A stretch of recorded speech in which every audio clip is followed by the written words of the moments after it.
Yo, yo, yo, what's going on? I'm Victor Niglio, and this is Production Pearls, where I'll be diving in to explain the concepts, implementation, and logic of my music production methods. As my terrible joke suggested, and by your view right now, you can probably guess that I use Logic Pro for my producing. But most of my tips and techniques will translate to any DAW or producing program. Now, before we get into the episode, be sure to subscribe to my YouTube. I'm uploading new half-hour episodes of my mix show, Jiggy Jams, on Mondays, new Production Pearls episodes every other Wednesday, with new gaming videos every other Wednesday to balance that out, and new music every Friday. If you like what I'm doing and want to show your support, head over to patreon.com/VictorNiglio to sign up for $1 a month. I have some incredible rewards at the higher tiers on Patreon that include mixing and mastering services, one-on-one production sessions, personalized track feedback, and more. If you can't afford it, then show your support by sharing this episode on your socials. Now, you may be a bit skeptical of the title of this episode, and I could understand why. The sustain of notes, samples, or percussion is something that goes widely overlooked by producers a lot of the time, but can actually be one of the easiest and most efficient ways to add dynamic movement and life to a track. If your notes have all the same sustain length, your synth or instrument will often sound robotic in the worst way, not in the cool Excision or Skrillex sounding way. So let's take a look at my new remix of Toss a Coin to Your Witcher for a bit of context. Now, listen to how the lead synth capitalizes on different sustain lengths during that drop, and we'll take a look at what the MIDI looks like as it plays. So here we go. Get down. Get down. Get down.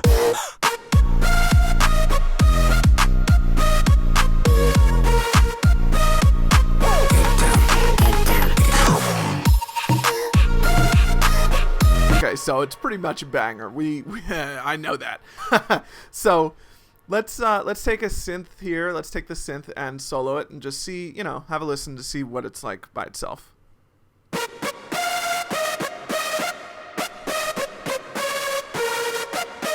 Right, pretty good, huh? At least I'd like to think. So right now you're probably thinking, what would this phrase sound like if all the notes were the same length? Well, listen here, you cheeky chipmunk, because I've got exactly that here for us. So this is the same synth, just duplicated, and it's the same, oh, sorry for my extra bit of MIDI here. It's got the same notes. It's a pan flute as well as the synth layered, but it's the same notes and just sustained. You can see, there you go. So this is what that same thing sounds like in the drop with no finesse on the note sustain. So let's check it out. Get down. Get down. Get down.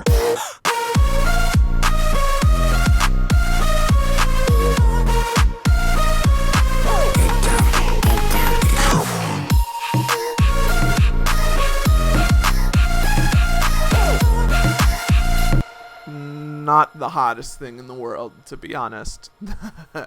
Yeah, I mean, it kind of just goes along like it's exactly, there's no nuance to it. There's no expression. It's just, it sounds like a synthesizer, but that's no fun, Not that, nothing. It's just whatever. So, let's go back to the original.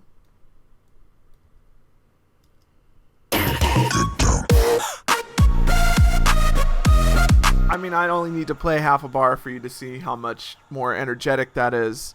Even though they're both playing the same notes, one is clearly more interesting than the other. So, how does a producer take advantage of this? Well, as I say, and as you'll hear me say many times if you continue to watch new episodes of Production Pearls, call and response is everything. Basically, this MIDI is calling with long sustained notes that are more often on the downbeat, and then responding with much shorter notes. And put together from, they play the original riff from the original recording of Toss a Coin to Your Witcher. For an example of utilizing this technique, I wrote, a little different simple drop riff for these same synths to play. I kept everything to the same key, of course, and played around with the same notes, but let's start with the sustained, like, rough version.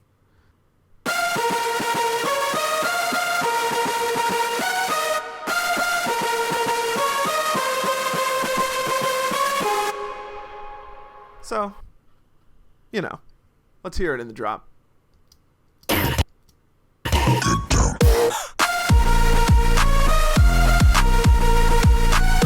It's just kind of whatever, you know what I mean? It's nothing too catchy. It's kind of just, you know, very blah. Now, let's take a look at the fine-tuned version, where I've changed the length of the notes throughout the riff. Basically, I've cut the smaller notes in half, and the longer sustained notes are trimmed just a little bit to give the synth some time to breathe. So we'll take a listen to that by itself.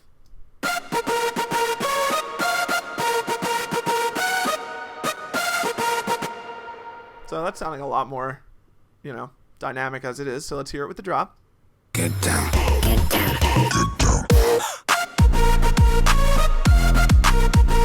Uh-huh.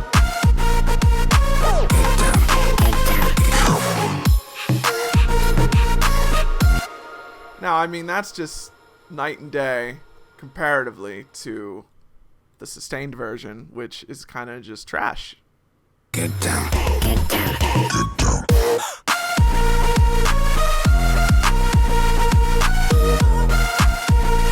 So, as we can hear, even though the melody is nowhere near as catchy as the one from the original song, the drop actually works with the new riff when it's, you know, when it's been given some TLC. It's given some love.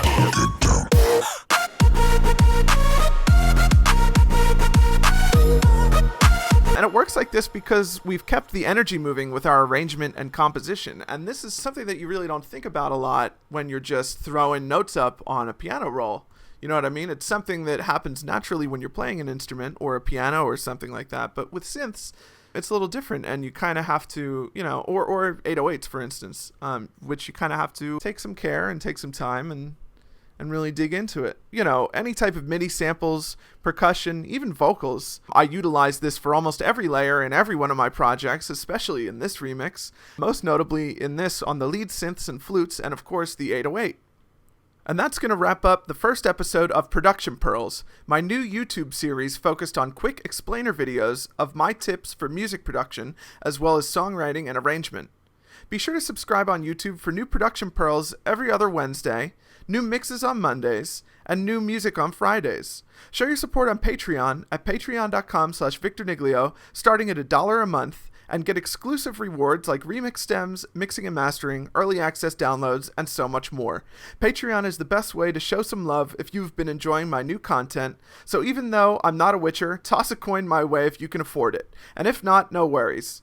You can also show your support by sharing this video or my music with your friends or on your socials. Thanks again for tuning in, and remember, my remix of Toss a Coin to Your Witcher comes out for free download this Friday. Keep it jiggy.